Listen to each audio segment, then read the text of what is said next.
यास चक्रवात तूफान ने लोगों के जीवन को प्रभावित कर दिया है। खासकर किसानों की फसल काफ़ी क्षति हुई है। अभी आम लीची का समय है। यह यास चक्रवात तूफान ने इस प्रकार के किसानों को काफ़ी प्रभावित किया है। दरभंगा जिले के हायाघाट प्रखंड के रसूलपुर गांव में यास चक्रवात तूफान के कारण कई किसानों का आम का फसल बर्बाद हो गया। किसान मोहम्मद फैजुल्ला ने कहा कि 35 से 40 लाख रुपए की लागत से पैसा कर्ज लेकर हमने आम का यह फसल तैयार किया था, लेकिन यास चक्रवात तूफान ने सब कुछ को बर्बाद करके रख दिया। इन्होंने बताया कि 35 से 40 एकड़ के क्षेत्र में फैला यह मेरा आम पूरी तरह बर्बाद हो गया। इस संबंध में हायाघाट प्रखंड के प्रखंड विकास पदाधिकारी ने बताया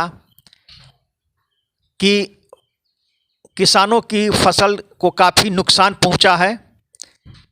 सरकार के तरफ से हम लोग को अभी तक कोई दिशा निर्देश नहीं मिला है। जैसे ही सरकार के तरफ से कोई दिशा निर्देश मिलता है, किसानों के फसल का जो नुकसान हुआ है उसका मुआवजा दिया जाएगा।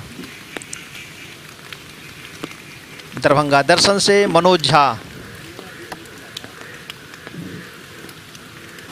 सर, बताने का क्या रह गया सर। आप देख रहे हैं यास तूफान ने पूरा हमारे बागीचा को बर्बाद कर दिया है सर, है ना। ये प्रकृति का पदा है ना, इस पर कुछ कहा नहीं जा सकता। लेकिन जिस तरह से हमको बर्बाद कर दिया है, मेरे कमर तोड़ दिया है कि नहीं। हम लोग को रोड पे लाके खड़ा कर दिया है सर, है ना। हम चाहेंगे कि जिला पदाधिकारी, विकास प्रखंड पदाधिकारी, सीआई साहब, एग्रीकल्चर पदाधिकारी जी, है ना, ये सब हमारा जिला पदाधिकारी तक बात पहुंचा करके इसका जो सही मुआवजा है सर, उचित मुआवजा हो सकता है, वो हमको प्रोवाइड करवा देते, दिलवा देते, ताकि हमारा जो कमर टूट गया है ना, हम बच जाते उससे। और जो हमारा कर्ज है जो हम दूसरे से लेकर के कर्ज लिए हैं, उस कर्ज की अदायगी करा देते, महाजन को सधा देते। महाजन हमारा जान छीलेगा सर, हम कहाँ से उसको दे पाएंगे सर। कम से कम हमारा अभी तक यह आम का मजा मिठास खाते थे सर। आप मिथिलावासी तो चखते ही थे सर। मधुबनी हो गया सर, कुशेश्वर स्थान हो गया, सुपौल हो गया, वहाँ का व्यापारी ले जाता था सर। 35 लाख का टोटल हमारा गाछी का ये है सर। यहाँ पे एक गाछी है, फिर दूसरा गाछी मेरा वो बगल में दिख रहा है, समझिए कि नहीं। तो टोटल हमारा तो 35-36 लाख पूरी जा रहा है ना सर। ये तूफान में जो आया सर, आम जो अभी तूफान में गिर गया है सर, लगभग हमारा 35 लाख का टोटल गाछी है, जिसमें हमारा 15-16 लाख का दाम बर्बाद हो चुका है सर। कैसे भरपाई करेंगे ये तो हमको समझ में नहीं आ रहा सर। हमको कल से नींद नहीं आ रहा है, पूरा घर का आदमी रोना करना कर रहा है सर, कलेजा पीट रहा है। ये प्राकृतिक आपदा में पूरा बर्बाद हो गया है यास तूफान में।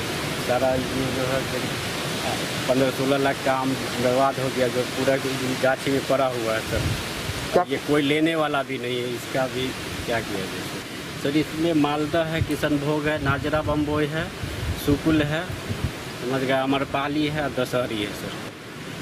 350 इसमें हो गया, 350 करीब दही 12-1400 पेड़ है सर। हम 7% सूद पे, ब्याज पे जो है 7%, ऐसे कि जो कोई जेवर वर नहीं ब्याज पे मिलता है यहाँ, 7% सूद पे हम यहाँ 7.5 लाख रुपया करीब लिए हुए हैं सर।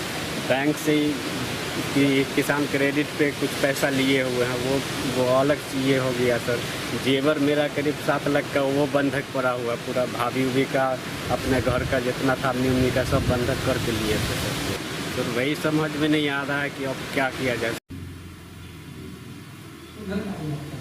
अभी पिछले 2-3 दिनों से बारिश भी हो रही है, तूफान का भी सिचुएशन है, और निश्चित तौर पर कुछ फसल नुकसान भी हुआ है। खास करके इस सीजन में होने वाले आम और लीची दोनों पर काफ़ी प्रभाव पड़ा है। आम की काफ़ी फसलें खेतों में हुई, तूफान के कारण गिर पड़ा है, इससे निश्चित तौर पर किसानों को नुकसान हुई है। अभी तक हम लोगों के पास सरकार के द्वारा यास से नुकसान होने के बाद जो मुआवजा मिलनी चाहिए उसके संबंध में कोई गाइडलाइन अभी तक हमें प्राप्त नहीं है। अगर कोई भी गाइडलाइन प्राप्त होती है, इस संबंध में कोई दिशा निर्देश मिलती है, तो हम लोग तुरंत जांच करा करके उस पर कार्रवाई करेंगे।